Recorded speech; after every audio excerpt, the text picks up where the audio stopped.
सकती है, तूफान तूफान से कश्ती भी निकल सकती है, बुझी क्षमा भी जल सकती है, तूफान से कश्ती भी निकल सकती है, होके मायूस यूं ना अपने इरादे बदल, होके मायूस यूं ना अपने इरादे बदल, तेरी किस्मत कभी भी बदल सकती है।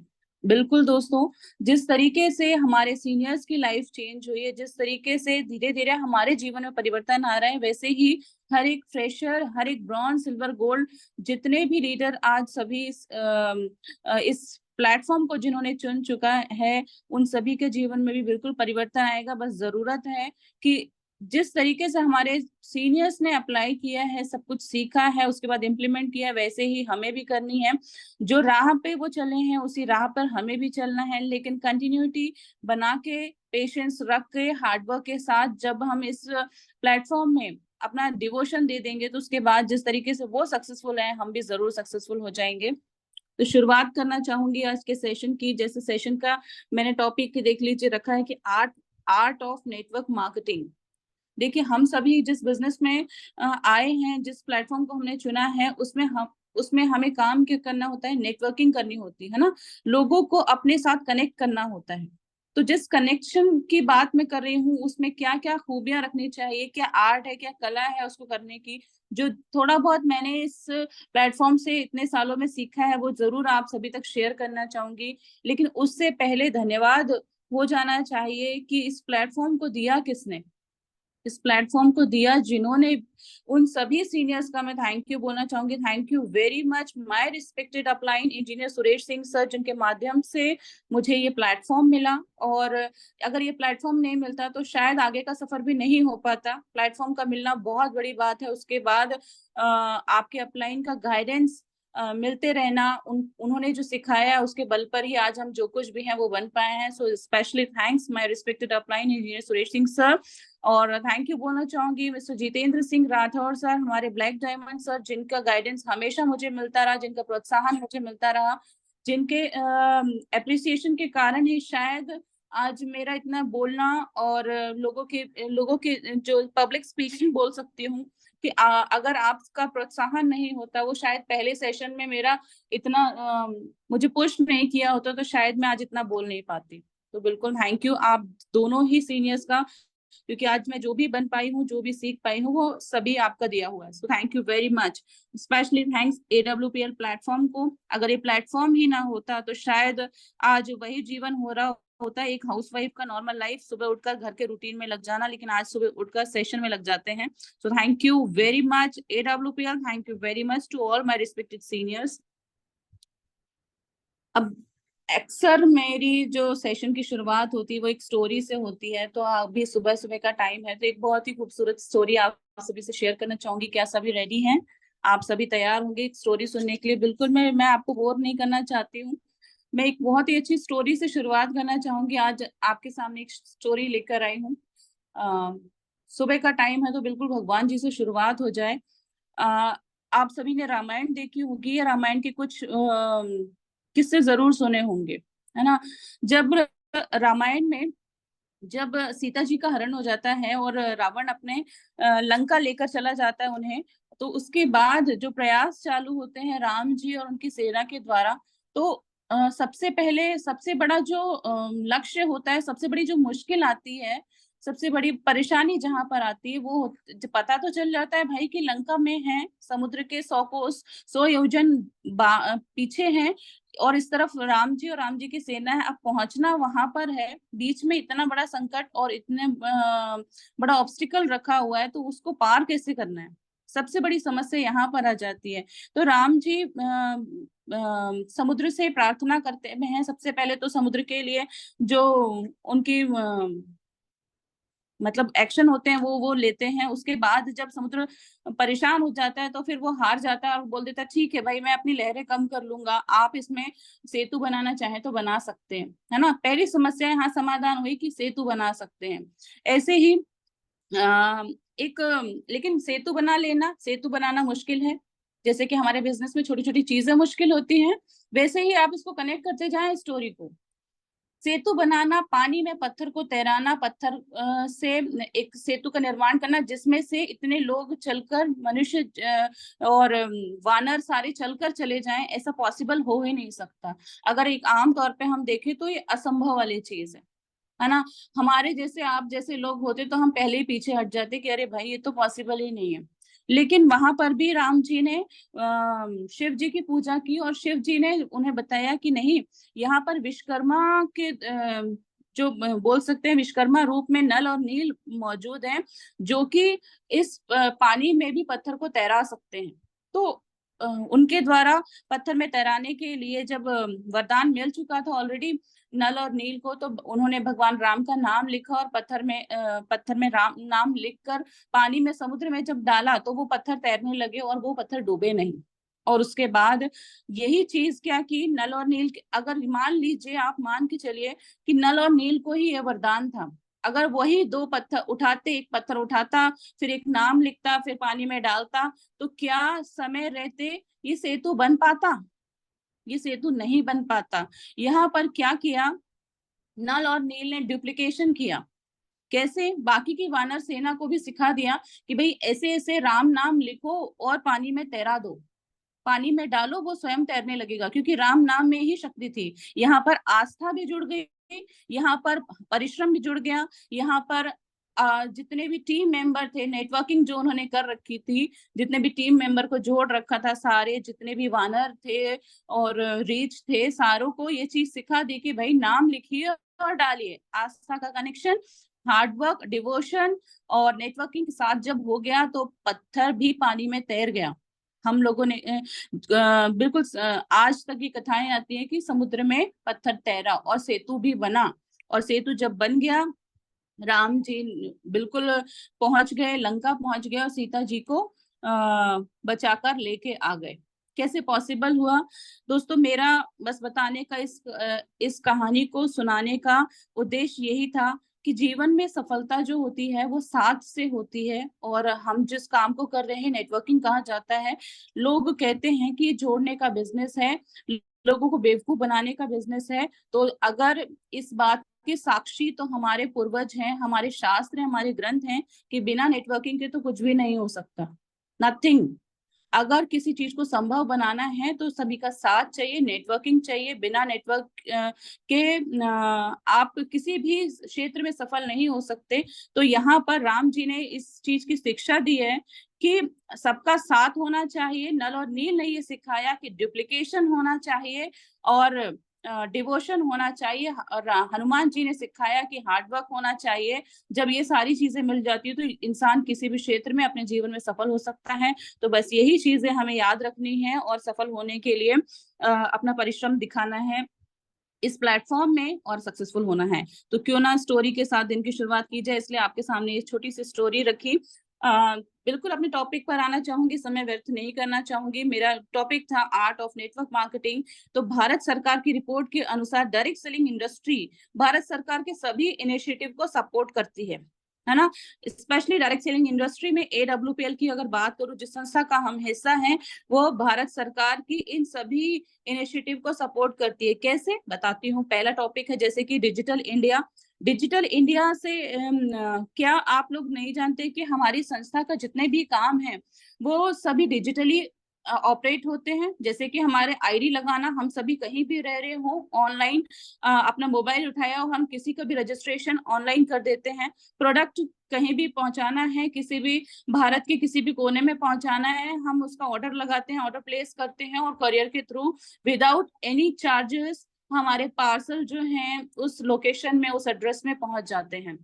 तो डिजिटलाइजेशन प्रॉपर है। अगर आप चाहें तो कंपनी की वेबसाइट ऑनलाइन विजिट कर सकते हैं। कंपनी की वेबसाइट में कंपनी का मैन्युफैक्चरिंग कहाँ पर है, कंपनी किस तरीके से वर्क करती है, किस तरीके से लीगलाइज है, किस तरीके किन डॉक्यूमेंट्स की जरूरत होती है इस कंपनी को रन करने के लिए और कौन कौन सी डॉक्यूमेंट ऑलरेडी अवेलेबल हैं, सारी की सारी इंफॉर्मेशन आप विदाउट संजीव सर से मिले हुए, विदाउट कंपनी के हेड ऑफिस विजिट किए हुए, आप अगर चाहें सर्च करना चाहें तो ऑनलाइन सर्च हो जाता है। मतलब कहने का सीधा सा तात्पर्य ये है कि हमारे जो सारे काम हैं, चाहे वो KYC रिलेटेड हो, चाहे वो पे आउट रिलेटेड हो, कुछ भी हो, हम घर बैठे ऑनलाइन कभी भी कर सकते हैं। तो भारत सरकार जो कहती है कि डिजिटल इंडिया, जो उन्होंने एक इनिशिएटिव लिया है कि इंडिया डिजिटल होना चाहिए, यानी कि ऑनलाइन होना चाहिए, ऑफलाइन वर्क को थोड़ा सा साइड रखकर ऑनलाइन को प्रमोट किया है।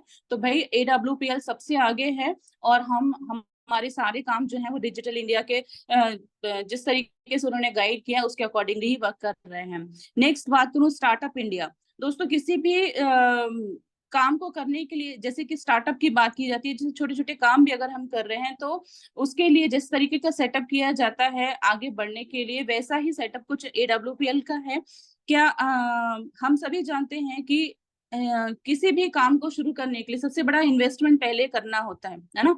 इन्वेस्टमेंट करना होता है, उसके बाद जाकर आपको एक छोटा सा बिजनेस भी डेवलप हो पाता है। लेकिन AWPL ऐसा माध्यम है जहां पर विदाउट एनी इन्वेस्टमेंट स्टार्टअप किया जा सकता है। स्टार्टअप बिल्कुल कर सकते हैं आप, क्योंकि बहुत छोटे रूप से कहने का मतलब ये है कि बहुत छोटे रूप से अगर हमने कुछ एक ID का भी प्रोडक्ट परचेस किया, उसको सेल किया, इस तरीके से हमारे बिजनेस की शुरुआत हो जाती है।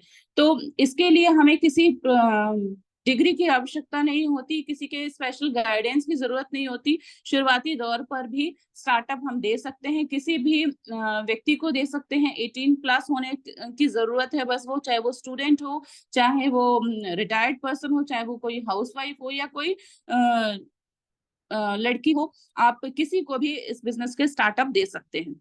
नेक्स्ट बात करती हूँ women empowerment. Yes, Sanjeev sir को सैल्यूट करना चाहूंगी जिन्होंने वुमेन एम्पावरमेंट के लिए बहुत बड़ा योगदान दिया है। हम सिर्फ वुमेन्स डे में सेलिब्रेशन नहीं करते, संजीव सर वुमेन्स के लिए स्पेशली स्टैंड भी लिया करते हैं। और वुमेन्स डे में जैसे उन्होंने घोषणा कर दी थी कि डायमंड रैंक अचीव करने पर 5 लाख एक्स्ट्रा मनी जो वो देने के लिए रेडी हुए हैं। ऐसा कोई भी, मुझे नहीं लगता कि कोई भी और MDCO ऐसा स्पेशल वर्क कोई करे स्पेशली लेडीज के लिए। तो मैं तो थैंक्स बोलना चाहूंगी सभी लेडीज की तरफ से कि वुमेन एम्पावरमेंट में हमारे MDCO doctor Sanjeev Kumar sir का बहुत बड़ा योगदान है, जो उन्हें आगे बढ़ाने के लिए, उन्हें समाज में अपना स्पेशल स्थान अर्जित करने के लिए इतना प्रोत्साहित करते हैं। नेक्स्ट बात करूंगी make in India. Yes, Bharat सरकार की योजना है मेक इन इंडिया के लिए, लेकिन क्या AWPL इसमें योगदान दे रहा है? यस, बिल्कुल योगदान दे रहा है, क्योंकि जिस तरीके से हम काम करते हैं वो कहीं ना कहीं भारत को आगे बढ़ाने का ही काम करते हैं, जिसमें विश्व स्तर पर भारत की एक अलग पहचान बने, एक नाम हो। तो मेक इन इंडिया के अंतर्गत हम क्या करते हैं, जिससे अगर मान लीजिए छोटा सा ही ले लूं कि जब हमारे एक छोटे से छोटा चेक बनता है, हमारा एक छोटे से छोटा चेक बनता है, उसमें भी हम लोग टैक्स देते हैं। टैक्स कहाँ जाता है? भारत की GDP, भारत की ग्रोथ को बढ़ाने के लिए, अर्थव्यवस्था को बढ़ाने में हमारा वो छोटा सा टैक्स भी बहुत बड़ा रोल प्ले करता है। तो हमारी संस्था में जुड़ा हुआ प्रत्येक व्यक्ति, चाहे वो ब्रॉन्ज हो, चाहे वो ब्रांड एम्बेसडर बन जाए, लेकिन उसका योगदान भारत के निर्माण में भी हो रहा है।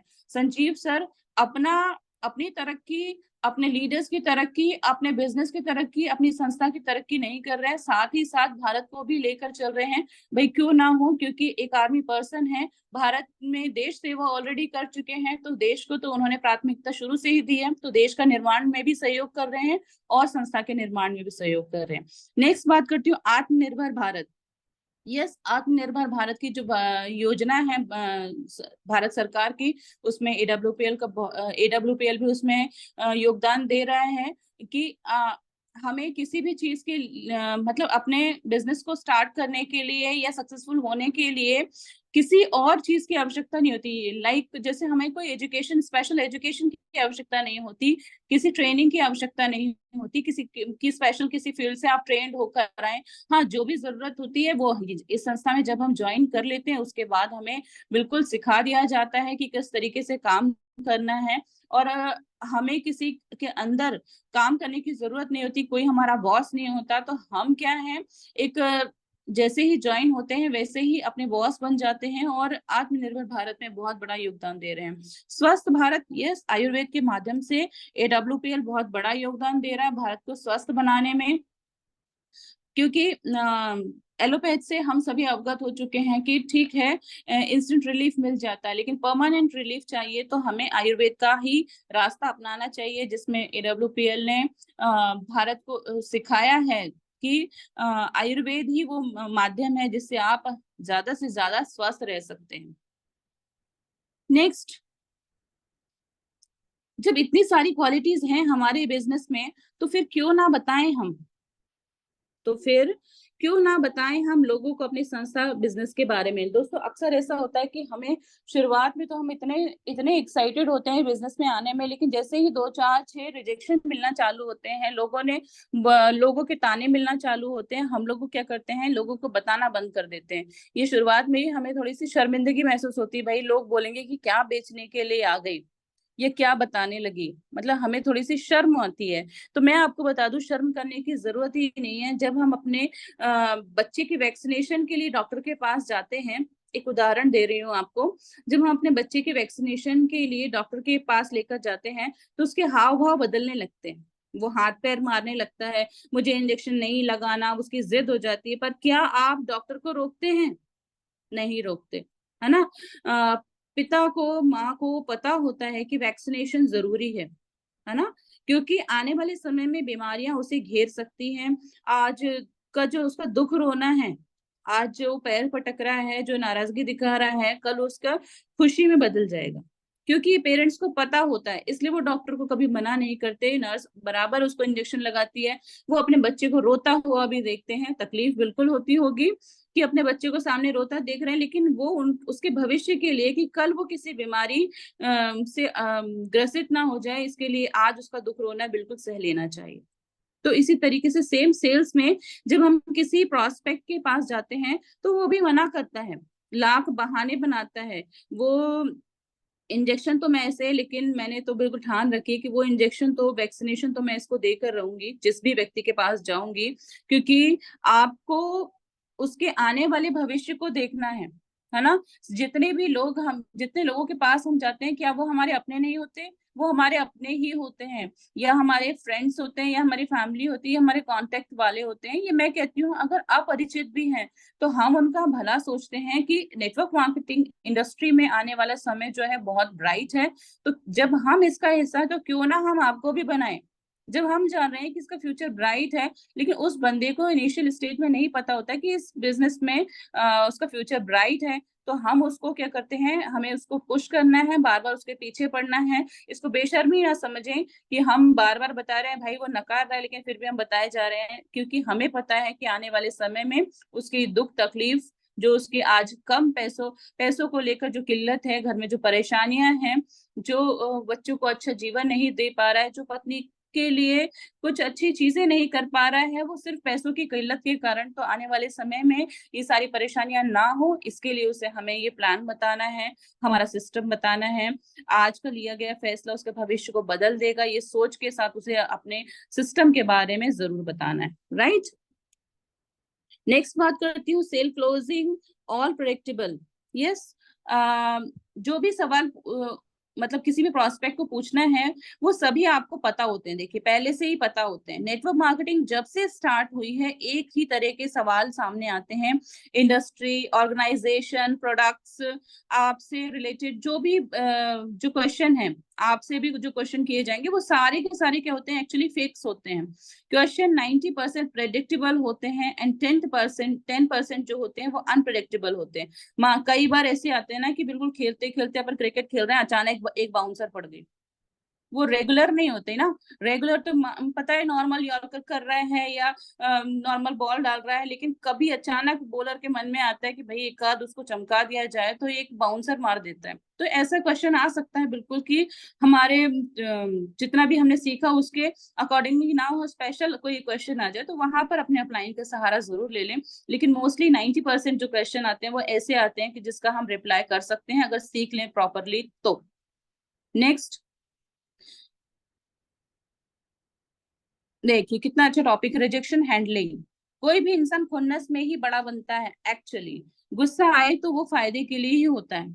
जब कोई आपको रिजेक्ट करता है, और हमेशा अपने मतलब मांगना कोई बड़ी बात नहीं है, जैसे कोई वाक्य जैसे चुप जाए, जैसे किसी की अपने की बात लग जाए, है ना, तो ये कोई इसको नेगेटिव नहीं लेना अपन को कभी, क्योंकि जब तक चुभेगा नहीं तब तक बदलाव आएगा नहीं हमारी लाइफ में। चुभना जरूरी है। किसी की बात, किसी ने ताने दिया ना, बिल्कुल उसको एक्सेप्ट कर लीजिए। कोई इंसान बड़ा खुन्नस में ही बनता है। एक बात बताइए, जब आपका जन्म हुआ, है ना, आपका जन्म हुआ, किसी को दर्द हुआ होगा? यस, बिल्कुल। हमारी माँ को तकलीफ हुई होगी, माँ ने दर्द सहा होगा, तभी तो हमें जन्म दिया। जब हम मरेंगे तब भी दर्द होगा, किसी ना किसी को तो होगा, हमें भी होगा, और हमारे पीछे जो लोग रह जाएंगे उन्हें भी दर्द होगा। कोई तो होगा। जब जन्म और मरण दोनों में दर्द होता है, तो फिर जीवन में जो दुख आ रहे हैं उससे हम क्यों पीछे हट जाते हैं? किसी ने रिजेक्शन दे दिया, किसी ने बातें सुना दी तो हम दुखी हो गए। किसी ने हमें बोल दिया कि नहीं भाई, ये बिजनेस बेकार है, और आपको लेकर कुछ बातें सुना दी, अरे बड़े डॉक्टर बन गए हैं, बड़े ऑडी मर्सिडीज वाले हो गए हैं, कुछ ताने सुना दिए। लाइक, हाँ, जैसे हम हाउसवाइफ हैं, हमें भी बहुत सारी बातें घर में सुननी पड़ती है। जैसे कि मान लीजिए हम कहीं बाहर गए, उसके बाद भी हमारे पीछे से किसी ने कुछ बोल दिया हमें, किसी पड़ोसी ने बोल दिया कि भाई बहुत घूमने लगी है आजकल, तो कई बार ये चीजें हमें चुभ जाती है, हमें हर्ट हो जाती है। यार, मैं तो अच्छा काम कर रही हूँ, मैं तो अच्छे काम के लिए जा रही हूँ, लेकिन पीछे से लोग इतनी बकवास क्यों कर रहे हैं? तो ये एज मैं बता रही हूँ कि इन चीजों को हमें ना एक्सेप्ट कर लेना है। अगर आज किसी व्यक्ति ने हमें ताने सुनाए हैं, किसी ने हमारे लिए गलत बातें बोली हैं, तो उसे इस तरीके से ले लीजिए कि आने वाले समय में खुद को इतना साबित करके दिखाना है कि ऐसे लोगों की बोलती अपने आप बंद हो जाए। अपने काम से मुझे जवाब देना है, मुझे किसी से लड़के, किसी से आर्ग्यूमेंट करके जवाब नहीं देना है। तो अपना एटीट्यूड ऐसा बनाइए कि अपने अपने काम से, अपनी सक्सेस से लोगों को जवाब देना शुरू कीजिए। किसी से बहस करके, किसी से आर्ग्यूमेंट करके कभी कोई बड़ा नहीं बन पाया। नेक्स्ट बात करती हूँ, बिकता सब है ना। हम लोग रोते हैं कि शायद हमारे प्रोडक्ट नहीं बिक रहे, हमारा ये नहीं हो रहा, हमारे लोग हमारी बातों को नहीं सुनते हैं, लोग नहीं लेते हैं, प्रोडक्ट महंगे हैं, ये सारी बातें करते हैं ना। हिंदुस्तान की मार्केट में दोस्तों सब कुछ बिकता है। आपके सामने मैं एग्जांपल दूं, जन्म से लेकर मरण तक की सारी चीजें बिकती हैं। जैसे कि आप सर्च कर लीजिए, क्रियाक्रम का सामान भी जो होता है वो भी ऑनलाइन बिकता है। जब सब कुछ बिकता है तो फिर हम क्यों नहीं बेच सकते? हमें क्यों आयुर्वेद बेचने में शर्म आती है? अरे प्राउड के साथ बेचिए, क्योंकि आपने जिम्मेदारी ली है, कमिटमेंट किया है, आपको राइज करना है, आपको दिल जान लगा देनी है अपनी सफलता के लिए। क्योंकि आपने अपने परिवार से, स्पेशली बॉयज के लिए बोल रही हूँ, कि आपको वो एक्स्ट्रा इनकम, वो सारे साधन जो आपके परिवार के लिए जरूरी है ना, वो सारे आपको अर्जित करने हैं, आपको अपने परिवार की सुख सुविधाएं बनानी है, वो उसका चीज का कमिटमेंट आपने किया है। तो बेचने से बिल्कुल भी नहीं घबराना है कि नहीं सेल नहीं हो रहा है या महंगे हैं। ठीक है, कुछ लोग नहीं लेंगे, लेकिन दुनिया खत्म नहीं हो जाती। हमें मूव ऑन करना है, हमें नेक्स्ट पर्सन के पास जाना है। कोई तो ऐसा मिलेगा जिसे खरीदना है। जैसे कि बहुत अच्छे एग्जाम्पल आते हैं, सर भी देते हैं, हमारे अपलाइन ने भी दी थी, कि लाइक एप्पल की बात करूं, तो एप्पल लेने की औकात सभी की नहीं है, तो नहीं लेंगे। महंगा तो वो है, बिल्कुल ऐसा तो है नहीं कि मार्केट में महंगी चीजें रन नहीं कर रही, बिल्कुल कर रही है। लेकिन जिसकी औकात होगी वो एप्पल यूज करेगा, और जिसकी नहीं होगी वो 5-10 हजार के में भी काम चलाएगा। तो ऐसा नहीं है, बिकता सब कुछ है, जिसकी जैसी नीड होती है। मेरा कहने का मतलब ये नहीं कि दूसरे कंपनीज के मोबाइल अच्छे नहीं होते, सिर्फ कहने का मकसद ये है कि बिकता सब कुछ है, खरीदने वाला होना चाहिए और उससे बेहतर बेचने वाला होना चाहिए। अगर एप्पल ने अपनी क्वालिटीज नहीं बताई होती कि उसमें क्या क्या क्वालिटीज हैं, तो इंसान सोचता भाई फोन ही तो है, एक कॉल ही तो लगाना है, व्हाट्सएप फेसबुक ही तो चलाना है, क्यों ना मैं सस्ते मोबाइल में चला लूं। लेकिन हमें अपनी जो भी प्रोडक्ट्स हैं उनकी क्वालिटीज लोगों के सामने रखनी है। तो जब उनकी क्वालिटी सामने आ जाएंगी ना, तो उसके प्राइस मनी को लोग इग्नोर कर देंगे। तो पीछे नहीं हटना है सेल करने से। नेक्स्ट बात करती हूँ, टीम बनाना पड़ेगा। एग्जैक्टली अगर आपको सक्सेस होना है तो टीम बनाना पड़ेगा। जैसे कि मैंने स्टोरी भी शुरू में बता दी थी कि डुप्लीकेशन का बिजनेस है। 95% वाली लाइफ हमने सिलेक्ट की है। 5%, सॉरी, 95% वाली नहीं, 5% वाली जो हमने लाइफ है वो सिलेक्ट की है। क्योंकि 95% लोग दुनिया में ऐसे हैं जिनको आम जीवन जीना है। है ना, रोजमर्रा का जीवन जीना, सवेरे उठे, काम पे गए, शाम को आए, खाए, सोए। लेकिन हमने वो वाली लाइफ नहीं सिलेक्ट की ना, हमने वो हार्ड वर्क वाली लाइफ सिलेक्ट की है।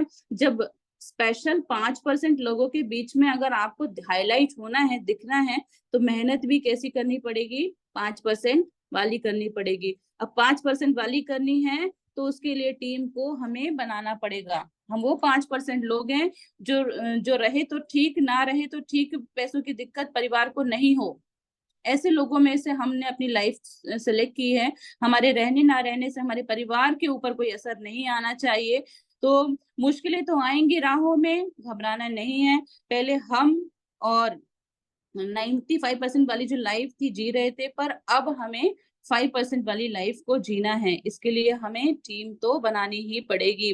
दिक्कत तो आएगी दोस्तों, 5% वाली लाइफ अगर जीना है, पैसिव इनकम को अर्न करना है, ना रहते हुए भी हमारे परिवार किसी के आगे हाथ ना फैलाए, इस जीवन को अगर जीना है तो थोड़ा सा स्पेशल एफर्ट भी लगाने होंगे। क्योंकि कहते हैं ना, जितना ज्यादा मीठा हो, अगर मीठा करना तो उतना ज्यादा गुड़ का इस्तेमाल करना पड़ेगा। तो भाई अगर अपने जीवन को भी लग्जरियस बनाना है तो अपना हार्ड वर्क तो करना पड़ेगा, और हार्ड वर्क भी अकेले नहीं, टीम के साथ करना होगा, है ना। नेक्स्ट बात करती हूँ, अच्छे दिन नहीं आएंगे, बिल्कुल नहीं आते हैं। अब आप बोलेंगे अच्छे दिन नहीं आएंगे, भाई बिल्कुल नहीं आएंगे, अच्छे दिन आते नहीं है दोस्तों, अच्छे दिन लाने पड़ते हैं।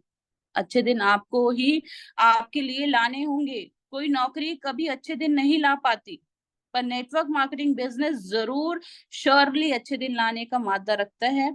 तो अच्छे दिन अगर अपने अपने अपने अच्छे दिन लाना है, अपने परिवार के लिए अच्छे दिन लाना है, अपने समाज के लिए अच्छे दिन लाना है, अपने फ्रेंड्स और फैमिली को एक लग्जरियस लाइफ दिखाना है, तो उसके लिए टीम बनाना पड़ेगा, हार्ड वर्क करना पड़ेगा, डिवोशन देना पड़ेगा। नेटवर्क मार्केटिंग जैसे बिजनेस को, स्पेशली एडब्ल्यूपीएल को सिलेक्ट जरूर करना पड़ेगा। नेक्स्ट बात करते हैं, हमारे देश के युवा क्यों नेटवर्क मार्केटिंग करना चाहते हैं। टू प्रोटेक्ट योर ड्रीम्स, है ना। नेट देखिए, आप में से बहुत सारे लोग जो हैं, युवा वर्ग है, इस सेशन में भी जितने भी यंग जनरेशन, जितने भी लीडर्स हैं, आप सभी के लिए स्पेशली बताना चाहूंगी कि ये एक जितने भी फ्रेश मतलब लोग हैं, युवा वर्ग है, उनको क्यों करना चाहिए इस बिजनेस को। 15 से 18 की एज ओनली 15% है, पर इस एज के लोग सिर्फ पढ़ाई करते हैं, है ना। आमतौर पर भारत में क्या करते हैं, इस एज के लोग सिर्फ पढ़ाई करते हैं। फॉरेन कंट्रीज में 18 की एज में मेच्योर हो जाते हैं। इसके बाद उन्हें क्या करना होता है, डॉक्टर इंजीनियर वो खुद सिलेक्ट करते हैं कि उन्हें क्या क्या करना है, क्या नहीं करना, वो खुद सिलेक्शन अपना करते हैं।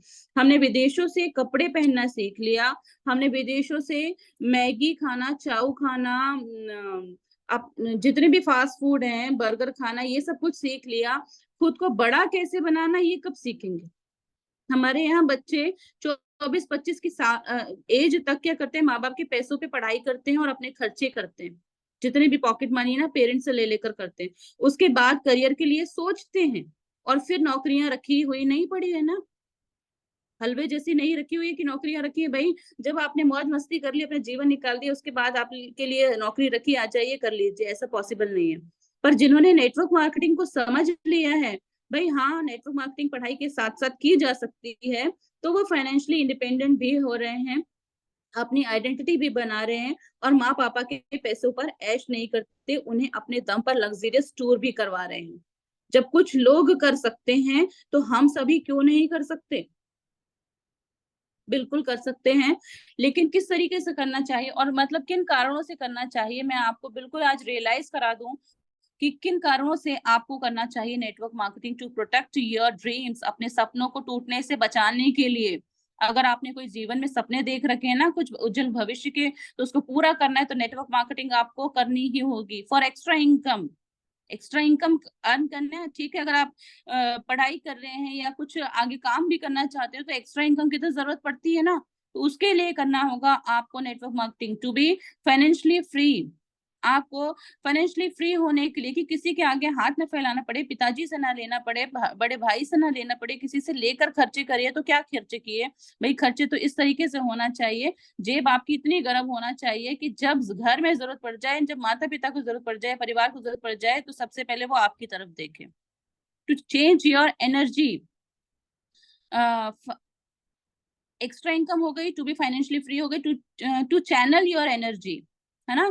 चैनल योर एनर्जी का मतलब क्या होता है दोस्तों, इस एज में क्या होता है, बहुत ज्यादा एनर्जी होती है, यंग जनरेशन के पास बहुत ज्यादा एनर्जी होती है, ये गोल्डन पीरियड होता है आपके जीवन का। तो राइट डायरेक्शन में एनर्जी डालिए, जो आपके अंदर एनर्जी है उसको राइट डायरेक्शन में डाल दीजिए, ऐसा नहीं गलत रास्तों पर नहीं जाना है। ये बिजनेस नशा देता है, ये बिजनेस नशा देता है, किसी और नशे की जरूरत हमें नहीं होनी चाहिए। एडिक्शन है ये बिजनेस, किसी और नशे की जरूरत हमें नहीं होना चाहिए, इसमें इतना डूब जाइए। कहते हैं ना कि नशा ऐसा होना चाहिए जो कभी ना उतरे, ये उतरने वाला नशा जो करते हैं वो हमेशा गर्त में ही गए हैं। तो हमें ऐसा नशा करना है जिस नशे को कभी उतारा ही ना जा सके।